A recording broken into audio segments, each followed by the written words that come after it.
Want to throw out one underrated race. It's in Utah. Evan McMullen, the independent, he wins there. He and Joe Manchin control the entire U.S. Senate. But we're going to move on now and talk about more than the balance of power. One key ballot issue we're watching, the legalization of cannabis. In just a few hours, it could be legal in essentially half of the United States.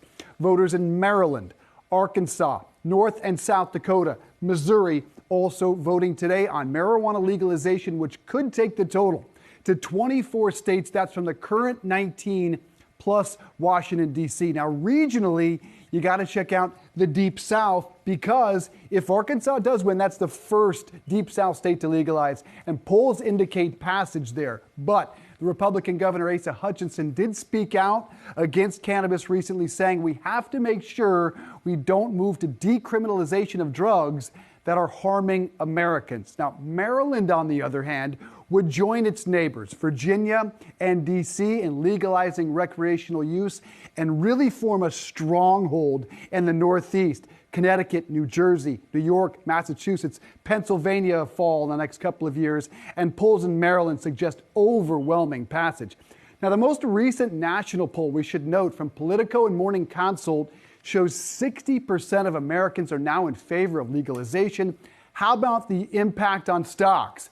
Well, they're relatively mixed at this point. No real movement should you expect until we get final note on those 5 states. And it'll be moderate if, in fact, it passes in all 5 of them. Also today, we're voting on legalizing psychedelic mushrooms for medical use in the state of Colorado. Now, back to the stock story, Rochelle. I think what the stocks need and might get is a lame duck deal on Safe Banking Plus, which is what they need to take advantage of traditional banking services. We might be talking about a 20% upside in these big stocks if we get that in the lame duck session.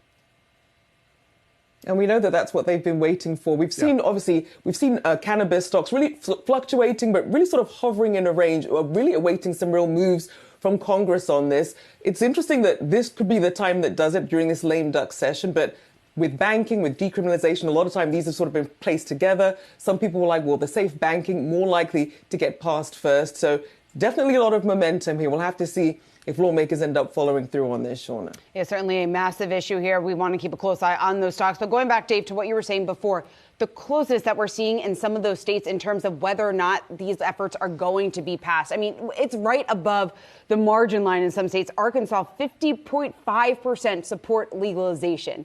I don't think any of us know what the outcome is going to be tonight, so it certainly will be interesting to closely watch these stocks and then also see how Congress responds to these results that we are likely going to get over the next 24 hours or so. Yeah, really one name to watch is Steve Daines. He's a Republican senator. He could sway his colleagues either way in that lame duck session. We'll keep an eye on it for you.